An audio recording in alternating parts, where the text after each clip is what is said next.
There is a moment that happens to almost everyone, usually late at night, usually in silence, when you replay a conversation from earlier that day and something feels off. Not wrong exactly. Not a lie you can point to. Just off. A flicker. A gap between what someone said and what you felt standing in front of them. You brush it aside because you have no proof, no evidence, nothing you could write down and hand someone else and say, "Look, here it is." And yet the feeling stays with you, quiet and persistent, like a splinter too small to see but impossible to ignore. This feeling is not paranoia, it is not cynicism, it is one of the oldest and most refined instruments the human mind possesses, the ability to sense incongruence. Long before we had language for it, our ancestors survived by reading the space between what a person said and what a person was. That instinct did not disappear when we built cities and screens and curated profiles. It only went quiet, buried under politeness, under the pressure to give everyone the benefit of the doubt, under our own fear of seeming harsh or judgmental. But it is still there, waiting, and today we are going to wake it back up. Not so you can become suspicious of the world, not so you can walk around cataloguing the flaws of everyone you meet. That path leads nowhere good, and we are not going down it. We are here for something higher, something that will serve you for the rest of your life. In every relationship, every business deal, every friendship, every love. We are here to understand the subtle architecture of authenticity itself, so that you can recognize when it is present, when it is absent, and this is the part most people skip, so that you can recognize these same patterns in yourself and gently, courageously begin to dissolve them. Because here is the truth that changes everything. The same 5 behaviors that reveal a person is not being real with you are behaviors that live in smaller or larger doses, in every human being who has ever lived, including you, including me. Nobody arrives on this earth fully whole, fully congruent, fully at peace with their own reflection. We build masks because the world asks us to. We learn to perform because performance was once, at some point in our story, the safest way to be loved. So when we talk today about spotting the false in others, we are really talking about something far more valuable. We are talking about spotting the false in ourselves, so that we can finally set it down. This is not a speech about protecting yourself from bad people. It is a speech about becoming a person so anchored in your own truth that falseness, wherever it appears, in others or in your own reflection, becomes impossible to miss. Awareness like that is not a weapon, it is a form of freedom. And freedom, real freedom, always begins with seeing clearly. So let us begin with the first and perhaps most common pattern, the one hiding in plain sight in almost every social interaction you have ever had. It is the behavior of automatic agreement. Watch closely in your own life for the person who never disagrees, who mirrors your opinions back to you with uncanny precision, who loved the restaurant you loved, hated the movie you hated, agreed with the political take you offered, admired the same book, felt the same way about the same ex-friend, the same boss, the same world event. At first, this feels like connection. It feels like finding your person, your tribe, someone who simply gets it. But real connection is rarely that smooth. Real connection has friction in it, because 2 whole separate people will never see everything the same way. When someone mirrors you constantly, without a single point of gentle resistance, what you are witnessing is not agreement. It is often the absence of a center. A person without a firm inner structure will orbit whoever is in front of them, adjusting their opinions like a compass needle spinning toward whatever magnetic field is strongest in the room. They are not being dishonest in the dramatic, cinematic sense. They are surviving the only way they know how, by becoming a reflection instead of a person. And reflections, no matter how flattering, cannot hold you up when you need something solid to lean on. Here is where the growth lives, though, and this is what separates this teaching from simple suspicion. Ask yourself honestly, in how many rooms of your own life have you done the same thing? How many times have you nodded along to a friend's opinion you privately disagreed with because disagreement felt too expensive in that moment? How many times have you laughed at a joke that did not strike you as funny because laughing was easier than standing apart? This is not a confession meant to shame you. It is an invitation.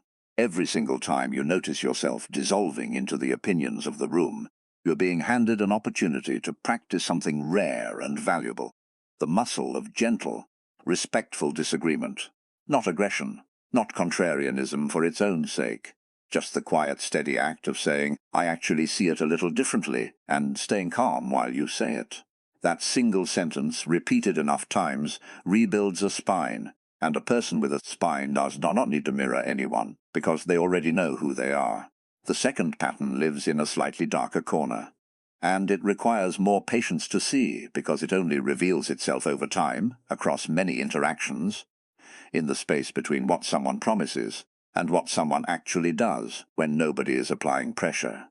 Watch for the gap between words spoken in a moment of warmth and actions taken in a moment of convenience. Someone who tells you, with total sincerity, that they will always be there, and then vanishes the instant your need for them becomes inconvenient. Someone who speaks passionately about loyalty, honesty, integrity, and then, in a quiet, unobserved moment, cuts a corner, breaks a small promise, tells a small lie that seems harmless because no one caught it.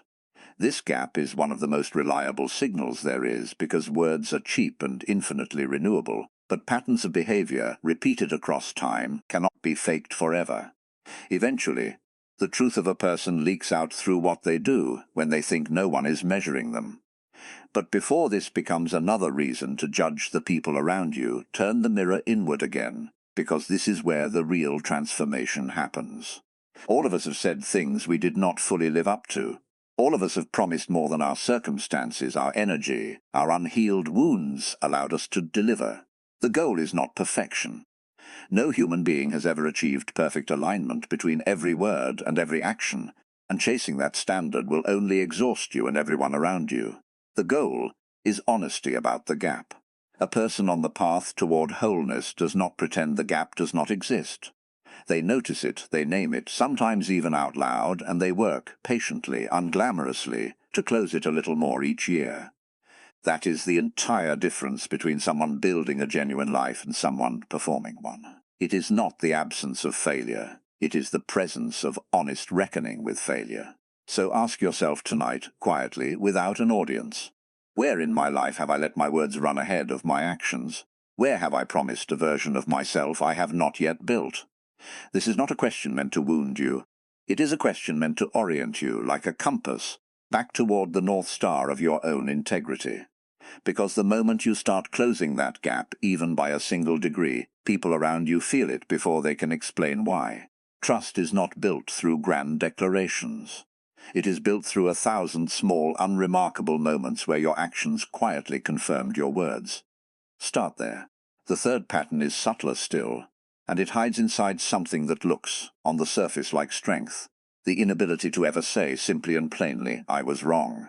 Watch for the person who, when confronted with a mistake, immediately reaches for an explanation, a justification, a reframing of events that somehow makes the fault belong to someone else, to circumstance, to bad luck, to anyone or anything other than their own choices. This reflex is not usually cruelty. It is usually fear, dressed up as confidence. Somewhere along that person's story, being wrong became dangerous. Maybe it meant punishment. Maybe it meant losing love, or status, or safety. So the mind built a defense system so fast, so automatic, that the person themselves may not even notice it happening. They simply feel, in the moment of confrontation, an overwhelming need to defend, to explain, to redirect, and only rarely, if ever, to simply sit still and say, "You're right. I got that wrong." This is one of the clearest signals of a person who has not yet done the deep work of befriending their own flaws. Because here is a secret that changes how you see other people forever. The people who are most at peace with themselves are the ones who can admit fault the fastest, with the least drama, because being wrong does not threaten their sense of who they are. Their identity is not built on the fragile foundation of being right all the time. It is built on something sturdier, the willingness to keep learning, keep adjusting, keep growing, without that process ever feeling like an attack on their worth. And once again, before this becomes a tool for judging others, let it become a mirror for yourself. How do you respond when someone points out a mistake you made? Does your chest tighten? Does your mind race toward a defense before the sentence is even finished? If so, you are not broken, you are simply human, carrying an old protective pattern that once served you and no longer does. The work here is not to force yourself into false humility, performing apology the way you once performed confidence. The work is to slow down in the moment of correction and ask yourself one honest question: is this true? If it is true, let it land. Let it be uncomfortable for a moment. Discomfort is not danger. It is simply the sensation of an old identity making room for a more solid one. Every time you say, "You're right, I missed that," and survive the moment without collapsing, you prove to your own nervous system that being wrong is not the catastrophe it once felt like. That single repeated proof, over months and years, is how a person becomes unshakable. Not because they are never wrong, but because being wrong no longer frightens them. The fourth pattern lives in the realm of emotion itself, and it is perhaps the most disorienting to witness, because it involves feelings that look correct on the surface, but somehow do not land the way real feeling lands. Watch for emotional reactions that arrive a half-second too fast, that feel rehearsed, that hit exactly the right notes of sympathy or excitement or concern, but leave you afterward feeling strangely unmoved, as if you just watched a very good performance, rather than shared a real moment with another person. This is one of the hardest patterns to name, because it requires you to trust a felt sense rather than a checklist. There is no line of dialogue you can point to and say, "That was fake." It is something you feel in your body, a kind of hollowness after an interaction that should have felt warm, should have felt connecting, and somehow did not. This pattern often develops in people who learned very early that their real emotions were unwelcome, inconvenient, or unsafe to show, and so they built a second set of emotions, ready-made, socially acceptable, easy to deploy on cue. It is not manipulation in most cases, it is armor. It is a person protecting a tender, unexpressed inner world by presenting a polished, appropriate substitute to everyone around them, including, often, to themselves. They may not even know, consciously, that they are doing it. The performance became so practiced so early that it feels like their real personality now. And here again, the invitation turns inward. Ask yourself, gently, are there emotions in your own life that you have stopped fully feeling and started only performing? Have you smiled through gatherings while something heavier sat underneath, unexpressed, unacknowledged? Have you offered comfort to others in words that sounded right while some part of you stood outside the moment, watching yourself perform care rather than feeling it? This is not a character flaw. It is often the residue of environments, past or present, where full emotional honesty did not feel safe. The path back is slow, and it is tender. It begins with small private moments of simply asking yourself, what do I actually feel right now? Without editing the answer, without deciding in advance what the acceptable feeling should be. You do not need to announce every emotion to the world, but you do need, at minimum, to stop hiding them from yourself. A person who knows their own real feelings, even the inconvenient ones, even the ones that do not photograph well, becomes remarkably hard to fool and remarkably easy to trust, because their outsides finally match their insides. That congruence, more than any single word or gesture, is what people sense and gravitate toward, even if they could never explain why. The fifth and final pattern is the quietest of all, and in many ways the most revealing, because it shows up not in what a person says or does, but in what I cannot bear. Silence. Stillness. A moment with nothing to prove and no one watching. Watch for the person who fills every pause with noise, who cannot sit in a quiet room without reaching for a phone, a joke, a status update, a subtle reminder of their achievements, their connections, their busyness. Watch for the person whose sense of worth seems to require constant, visible confirmation from the outside world. One more like, one more compliment, one more person impressed. This restlessness is not vanity in the simple sense most people assume. It is often a person who has never learned to sit alone with themselves without feeling in some quiet, unbearable way, not enough. External validation becomes the only medicine they know for an internal ache they have never had the safety, or the tools, or the permission to actually face. This is, without question, the hardest of the 5 patterns to unwind, in others and in ourselves, because our entire modern world is engineered to reward exact restlessness. We are handed devices that turn silence into an interruption rather than a home. We are taught from childhood to measure our value by attention rather than by depth. So if you notice this pattern in yourself, take a breath, Because you are not uniquely flawed, you are simply a person shaped by a world that forgot how to be quiet. The healing here is almost embarrassingly simple to describe and genuinely difficult to practice. Spend time, real time, alone, without input, without a screen, without a plan to be productive, and let yourself feel whatever surfaces. At first it may feel unbearable. Old thoughts, old griefs, old questions you have been outrunning for years may rise to the surface the moment the noise stops. This is not a sign that something is wrong with you. It is a sign that something in you has been waiting, patiently, for the noise to stop long enough to finally be heard. The people who have done this work, who have sat in their own silence long enough to stop fearing it, become remarkably steady presences in the lives of everyone around them. They do not need the room to admire them. They do not need every conversation to circle back to their own accomplishments. They can listen fully, without waiting for their turn to speak, because they are not starving for attention the way a person still running from silence often is. And this steadiness, more than charisma, more than charm, more than any performed version of confidence, is what draws real trust and real love toward a person. Not because they demand it, but because they no longer need it, and that need-free presence is one of the rarest and most magnetic qualities a human being can carry. So here we are, having walked through 5 quiet signals, 5 subtle cracks in the mask that every human being wears to some degree, in some room, at some point in their life. Automatic agreement without a center of one's own. A gap between promises spoken and actions taken. The reflex to defend rather than admit fault. Feelings performed rather than fully felt. And a restlessness that cannot bear the quiet of being simply, unremarkably alone.